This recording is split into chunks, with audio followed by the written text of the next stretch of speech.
Oklahoma Youth Expo today is the world's largest junior livestock show. Each year we hope to have over 13,000 animals exhibited by 7,000 kids. We're also teaching kids about agriculture, producing food for the world. The show was started in 1915. At the time, it was founded and called the American Southwest Livestock Show. The main purpose of the show was to get farmers and ranchers from across the state and the country to come and see what the ideal beef animal was, because they didn't have Facebook and Twitter, they didn't have TVs. Plus, we can draw Oklahomans into Oklahoma City, because back then, that might be the only trip to Oklahoma City some people in the rural areas made. Now at that time, the show was all held in the stockyards with the premium auction in the Coliseum. Back then, they didn't have heat, they didn't have air conditioning. Most of the agents and the exhibitors themselves slept in the barns with their animals. The show underwent its first change in 1930 when a fire destroyed the Coliseum.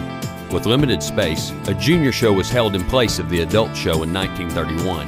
It has remained a junior show ever since, with the name of the show eventually changing to the 4-H and FFA Junior Livestock Show. The show in Oklahoma City was started by the Oklahoma City Chamber. Back then, almost everybody involved was either one generation or less removed from the farm.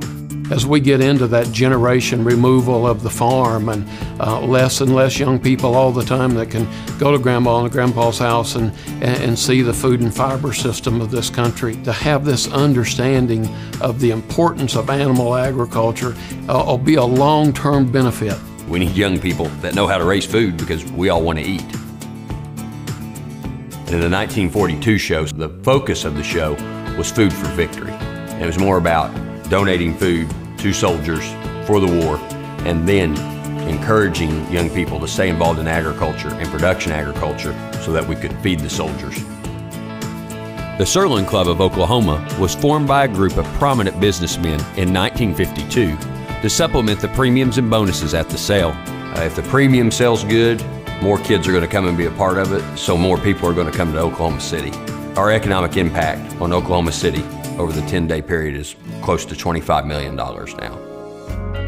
With each passing year, the show continued to grow until it became too large for the Coliseum, so it was moved to the state fairgrounds in 1958. It was 1960 whenever I had my grand steer.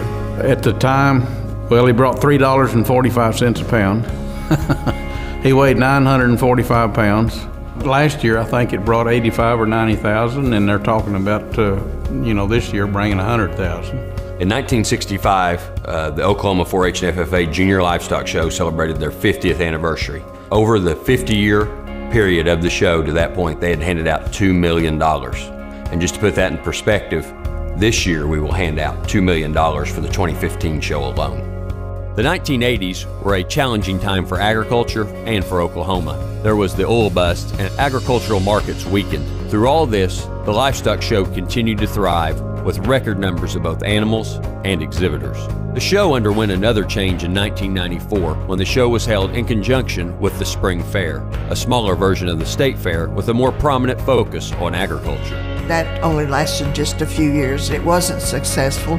So consequently, we came in and started trying to make it not only good, but make it a lot better than it was. And the show officially became the Oklahoma Youth Expo in 2002. Well, the Oklahoma Youth Expo is a training grounds for young people to teach them the work ethic and teach them good values out of life.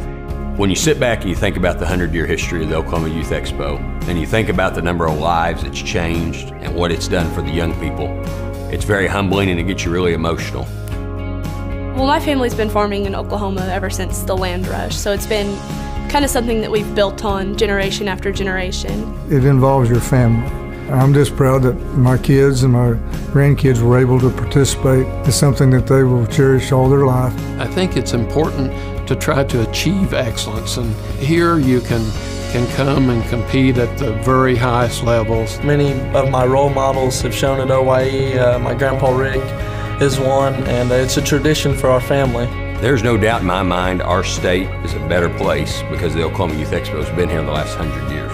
That's what's so special about it, is just to think back from where it came, and then you wonder what will the next 100 years bring. Agriculture's stronger because the kids we taught about ag. The kids are better kids. Our state's a better state. Our state has to have the Oklahoma Youth Expo the next 100 years. We have to get stronger, we have to get bigger, we have to get more kids involved because the future of our country, our state depends on it.